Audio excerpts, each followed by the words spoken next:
I've been boating in this area since the late 80s, so 35 plus years. I was attracted to the area because of the national park and the marine sanctuary here, a beautiful, pristine area in the world. Because it's protected, the wildlife flourishes. The kelp forest is just really unique. It harbors over 1,000 species of fish and animals. The national marine sanctuaries around the country are federally protected ocean areas because of the rich natural and cultural resources found in those ocean areas. I am Sean Hastings, the Resource Protection Coordinator with NOAA's Channel Island National Marine Sanctuary.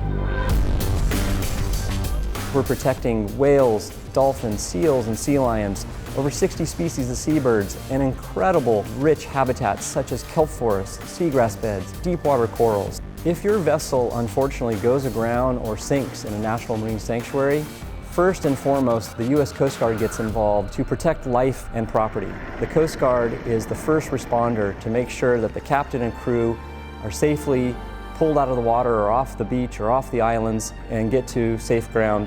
First and foremost, we're lifesavers. We're concerned, how are the individuals who have called us and let us know they're in distress? Our priorities are safety of life, safety of property, and safety of the environment. Following the Coast Guard's response, the National Marine Sanctuary Program, working with other responsible government agencies, will get involved to make sure that the vessel is completely and fully salvaged and removed from national marine sanctuaries. Not just the fuel and hazardous materials, but the hull, the engine, the complete vessel, as much as can be salvaged. This protects the National Marine Sanctuary environment, it keeps the environment clean, and it makes for a more inviting and beautiful place for people to visit in the future.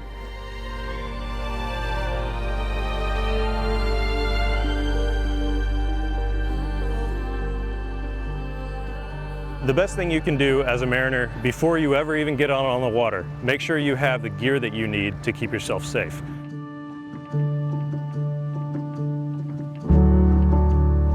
My name is Darren Lampert, and I'm the General Manager of Network Out of Body. Me and a couple friends decided to go out on a Sunday fishing. We decided we're going to fish the western end of Santa Cruz. So we're fishing out there, having a good time. We were dropping anchor, hitting our spots, moving around, and all of a sudden we realized, you know what, it's getting a little rougher out here. Let's go ahead and start heading home. I go ahead and start engine number 1 again. It will not start at all. We went ahead to go hit engine number 2, and engine number 2 was completely dead. No power at all, not even nothing. So I sat there for a second going, okay, this is, something's going on here. So I instructed one of my passengers to go ahead and radio TowBoatUS.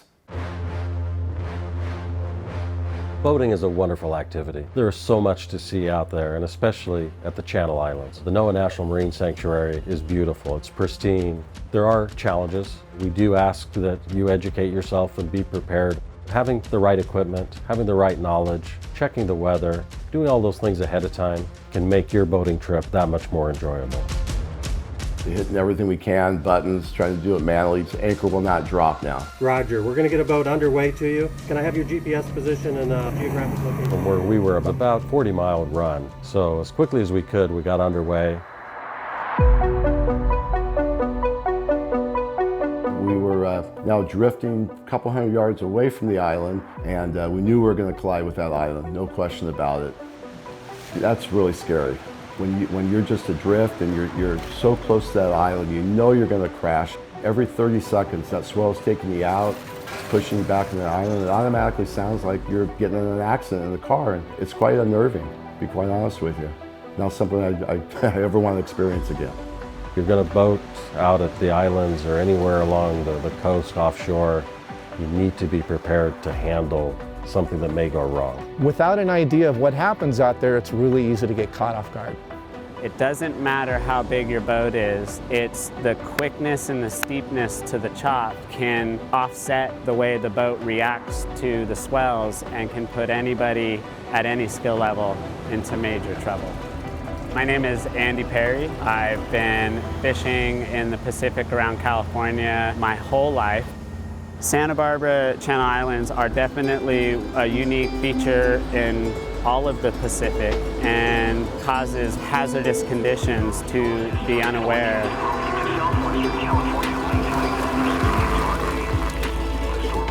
We see boaters out at the islands, and I think one of the biggest things is they don't watch the weather.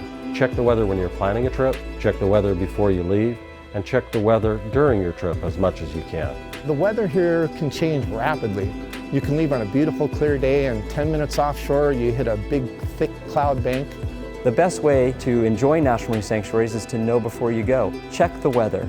Look at the National Weather Service reports. Make sure your boat is well equipped and prepared with proper anchoring and ground tackle equipment. Know how to use it.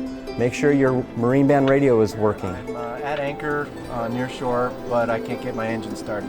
Roger that, Captain. Good copy. Let me have you switch your radio. Where are your personal flotation devices? How do you put them on? Make sure you and your crew have a plan on where you're going, what your intentions are for the day, and what to do should you find yourself in an emergency. Roger that, Captain. No problem. We're going to go ahead and dispatch a boat. If you break down offshore, it can cost thousands of dollars to get home. Having a towing membership gives you the mindset to have a great day out there. You have insurance on your house, you have insurance on your car, you have roadside assistance to take care of all the things that can go wrong. You need to do the same thing with your boat. Having good insurance on your boat in case something goes wrong is critical. You know, as far as what happened to the boat, we lost power. The only thing that was really working for us was our electronics, thank God. But as far as why the engines wouldn't start, we really never found out why. One of the things that we strongly push in the Coast Guard is boating safety classes. I highly recommend that every boater prepare themselves by taking boater safety courses. Power squadrons offer courses year-round in nearly every harbor around the country. These courses provide hands-on experience to boaters so they're better prepared when they go enjoy the National Marine Sanctuaries. Even the most veteran captains, I think that's what makes them who they are, is recognizing learning. And we're always learning how to approach the sea safely. I don't have a lot of time, so the online learning has been really great and convenient.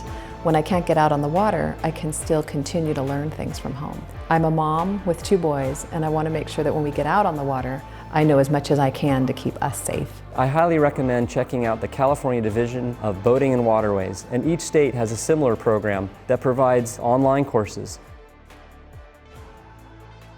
The Channel Islands National Marine Sanctuary and all national marine sanctuaries around the nation are incredible places to visit. We encourage the public to get out there, get on your boat, enjoy these national marine sanctuaries, and do so safely and come home and share your stories with the rest of us. I don't see how you couldn't like it out here.